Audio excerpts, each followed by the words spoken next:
بسم اللہ الرحمن الرحیم۔ سفید کبوتر دیکھنے میں بہت پیارے لگتے ہیں اور تقریباً سب لوگوں کو پسند بھی ہوتے ہیں، لیکن آج اس سفید کبوتر کے بارے میں ایسا واقعہ بیان کرنے جا رہی ہوں جسے سن کر آپ کی آنکھوں میں بھی آنسو آ جائیں گے۔ ناظرین، یہ سفید کبوتر میدان کربلا میں کیوں گیا تھا اور اللہ نے اس میں شفا کیوں رکھی ہے، یہ جاننے کے لیے اس ویڈیو کو آخر تک ضرور دیکھیں۔ 61 ہجری 10 محرم کے دن کربلا کے میدان میں جب امام حسین رضی اللہ تعالیٰ عنہ کا سر مبارک تن سے جدا کر دیا گیا، جب آپ کو شہید کر دیا گیا، تو فوج یزید نے رسول اللہ صلی اللہ علیہ وآلہ وسلم کی صاحبزادیوں کو قید کر دیا اور امام حسین اور ان کے ساتھیوں کو زمین کربلا میں چھوڑ کر کوفہ اور شام کی طرف روانہ ہو گئے۔ اس کے ساتھ ساتھ میدان کربلا کے بارے میں آپ کو ایک حدیث بھی بتا دیں کہ جب محمد صلی اللہ علیہ وآلہ وسلم نے اپنی پیاری بیٹی حضرت فاطمہ رضی اللہ تعالیٰ عنہ کو امام حسین کی شہادت اور ان پر آنے والی مصیبتوں کی خبر دی تھی، حضرت فاطمہ رضی اللہ تعالیٰ عنہ نے جب سنا کہ حسین 3 روز پیاسا رہے گا اور اس کو بڑی بے دردی کے ساتھ ذبح کر دیا جائے گا، پھر اس کی لاش بجارو کفن پڑی رہے گی، تو وہ بہت شدت سے روئی اور بولی، اے بابا، میرے حسین پر یہ کس زمانے میں پیش آئے گا؟ محمد مصطفیٰ صلی اللہ علیہ وآلہ وسلم نے فرمایا، اے فاطمہ، افسوس کہ تیرا فرزند جب مصیبت میں مبتلا ہوگا تو وہ تنہا ہوگا، اس وقت نہ میں ہوں گا، نہ تو ہوگی اور نہ علی ہوگا۔ یہ سن کر حضرت فاطمہ رضی اللہ تعالیٰ عنہ پہلے سے زیادہ روئی اور بے قرار ہوئی اور عرض کیا، اے بابا جان، جب میرا بیٹا اتنی بے دردی سے شہید ہوگا تو اس پر کون روئے گا اور کون اس پر ماتم بچھائے گا؟ حضور پاک صلی اللہ علیہ وآلہ وسلم نے فرمایا، میری امت کی عورتیں میرے اہل بیت کی عورتوں کی مصیبتوں کو یاد کر کے روئیں گی اور میری امت کے مرد اہل بیت کے مردوں پر روئیں گے۔ میرے دوستوں کی قوم ایک دوسرے کے بعد تیرے حسین کا سامان ماتم ہر سال تازہ کریں گے۔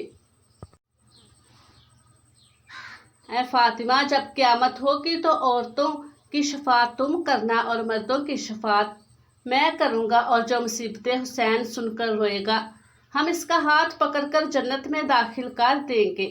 اے فاطمہ، سب آنکھیں قیامت کے دن رو رہی ہوں گی، مگر وہ آنکھ جو مصیبت حسین سن کر رو رہی ہوگی، انہیں قیامت کے دن جنت کی خوشخبری دی جائے گی۔ تو ناظرین، جب 10 محرم کے دن امام حسین کو شہید کر دیا گیا تو یوں رسول اللہ کا نواسہ زمین کربلا میں بے گور و کفن پڑا رہا۔ اتنے میں پورے آسمان میں اندھیرا چھا گیا، لوگ سوچنے لگے کہ شاید رات ہو چکی ہے، آسمان میں تارے آپس میں ٹکرانے لگے۔ کہا جاتا ہے کہ اس وقت آسمان سے خون کی بارش ہوئی تھی، یعنی حضرت امام حسین کے غم میں آسمان بھی خون کے آنسو رو رہا تھا۔ 61 ہجری 10 محرم کی شام کو ایک سفید کبوتر کربلا کے میدان کے اوپر سے گزر رہا تھا۔ اس نے دیکھا کہ کربلا کی تپتی ہوئی زمین پر نواسہ رسول صلی اللہ علیہ وآلہ وسلم کا جسم مبارک میدان میں تنہا پڑا ہے۔ وہ کبوتر چیختا ہوا آسمان سے اتر کر زمین پر آ گیا اور دوسرے پرندوں سے کہنے لگا، قیامت آ گئی، قیامت آ گئی، امام حسین کو قتل کر دیا گیا اور رسول اللہ کے خاندان کا خون زمین کربلا میں بکھرا ہوا ہے۔ یوں کبوتر امام حسین کے غم میں رونے لگا اور سفید کبوتر نے اپنے آپ کو حضرت امام کے خون سے تر کر دیا اور واپس مڑ گیا۔ پھر وہ کبوتر اڑتا ہوا مدینہ شریف جا پہنچا اور طواف جیسے انداز میں رسول پاک صلی اللہ علیہ وآلہ وسلم کے روضے کے ارد گرد چکر کاٹنے لگا۔ اس کبوتر کے پروں سے خون کے قطرے ٹپک رہے تھے۔ مدینہ کے لوگ نے جب اس کبوتر کا حال دیکھا تو وہ حیران و پریشان ہو گئے اور آپس میں باتیں کرنے لگے کہ آخر یہ کیا معاملہ ہے۔ اس کے بعد جب مدینہ کے لوگوں کو حضرت امام حسین کی شہادت کی خبر ملی تو ان لوگوں کو سمجھ آ گیا کہ سب سے پہلے ظاہری طور پر حضرت امام حسین کی شہادت کی خبر درگاہ رسول پر پہنچانے کے لیے یہ سفید کبوتر حاضر ہوا تھا۔ اس لیے بزرگوں نے ارشاد فرمایا ہے کہ اس دنیا میں جو سفید رنگ کا کبوتر ہے وہ اسی کبوتر کی نسل سے ہے۔ اسی وجہ سے اللہ نے اس سفید کبوتروں میں اتنی شفا اور برکت رکھی ہے۔ ناظرین، تاریخ میں لکھا ہے کہ مدینہ کے باہر ایک گاؤں میں श्याम नाम का एक यहूदी रहता था जिसकी एक लड़की थी। वो ज़ाहरी शक्ल सूरत में बहुत खूबसूरत और अच्छी थी, मगर इसको अचानक ये मर्ज हो गया जिससे इसके दिनों हाथ और पाँव और आंखों ने काम करना बंद कर दिया। वो नबीना हो गई। इस लड़की की हालत देखकर इसके मोहल्ले और आस पड़ोस के लोग इस लड़की को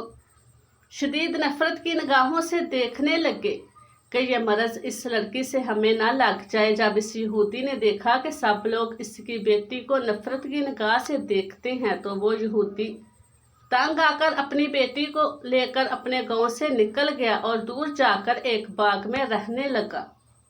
यहूदी दिन भर शहर में काम करता और शाम को इस बाग में अपनी लड़की के पास आ जाता। एक दिन इत्तेफाक से ऐसा हुआ कि वो यहूदी अपने काम में इतना ज्यादा मसरूफ हो गया था कि वो शाम को इस बाग में अपनी लड़की के पास ना आ सका। जब इस नबीना लड़की का बाप शाम में वापस नहीं पहुंचा तो वो लड़की गिरते पड़ते एक दरख्त के नीचे जा पहुंची और रोने लगी। इस लड़की ने इस दरख्त के नीचे अब पूरी रात गुजार दी। जब सुबह हुई तो इस लड़की ने महसूस किया कि इसके करीबी एक दूसरे दरख्त के ऊपर परिंदे की चीख भरी आवाज आ रही है। इस आवाज में इतना ज्यादा दर्द था कि वो लड़की अपने आप को रोक नहीं पाई और घसीटते पड़ते इस दूसरे दरख्त के पास आ पहुंची। हालांकि वो लड़की देख नहीं सकती थी, लेकिन फिर भी सर ऊपर करके इस परिंदे की तरफ देखने की कोशिश कर रही थी कि इतने में इस कबूतर के पास से खून का एक कतरा इस लड़की की दाएं आंख में जा गिरा। इस खून का गिरना था कि इमाम हुसैन के खून की बरकत से इस लड़की की आंख सही हो गई, इसमें रोशनी आ गई। वो लड़की इस आंख से देखने लगी। फिर खून का एक कतरा इसकी बाएं आंख में गिरा। खून की बरकत से इसकी दूसरी आंख भी रोशन हो गई। ये देखकर वो लड़की बहुत हैरान हुई और इस दरख्त के ऊपर देखने लगी। इसने दरख्त के खून में लिपटा हुआ एक सफ़ेद कबूतर बैठा हुआ है। वो लड़की इसको देख रही थी।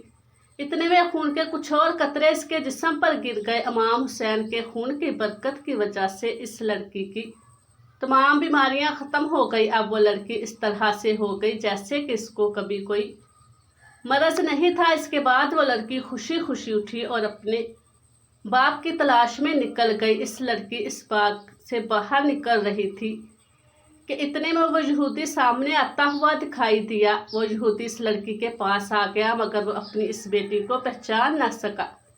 इस लड़की को अजनबी समझकर पूछने लगा कि लड़की तू कौन है, पर इस बाग में क्या कर रही है? मैं अपनी बेटी को इस बाग में छोड़कर गया था, क्या तुझे इसका कोई हाल मालूम है? मेरी बेटी कहाँ गई है? क्योंकि इस बाग में जिस जगह पर मैं इसको छोड़कर गया था वहाँ पर वह मौजूद नहीं। लड़की ये सुनकर खुशी से रोने लगी और कहने लगी कि बाबा, क्या आपने मुझे नहीं पहचाना? मैं वही आपकी बीमार बेटी हूँ जिसको आप इस बाग में छोड़कर गए थे। यहूदी ये सुनकर बहुत हैरान हुआ और इसको इस बात कितनी ज़्यादा खुशी हुई कि इसकी आंखों से खुशी के आंसू टपकने लगे। और इस यहूदी बाप ने अपनी बेटी से कहा कि तुम्हारी ये बीमारी कैसे ठीक हो गई, तुम्हें दिखना कैसे शुरू हो गया? इस लड़की ने अपना सारा वाकया सुना दिया और अपने बाप को इस दरख्त के नीचे ले गई जो कबूतर इमाम हुसैन के खून से लिपटा हुआ था। अभी भी वो इस दरख्त के ऊपर बैठा था और रोते हुए दर्दनाक आवाज़ निकाल रहा था। यहूदी ने इस कबूतर की जानिब मुखातब होकर कहा, ऐ मुबारक परिंदे, तेरी इस दर्दनाक आवाज़ के पीछे क्या वजह है और तेरे परों से टपकने वाला मुबारक खून किसका है जिसमें अल्लाह ने इतनी बरकत रखी है?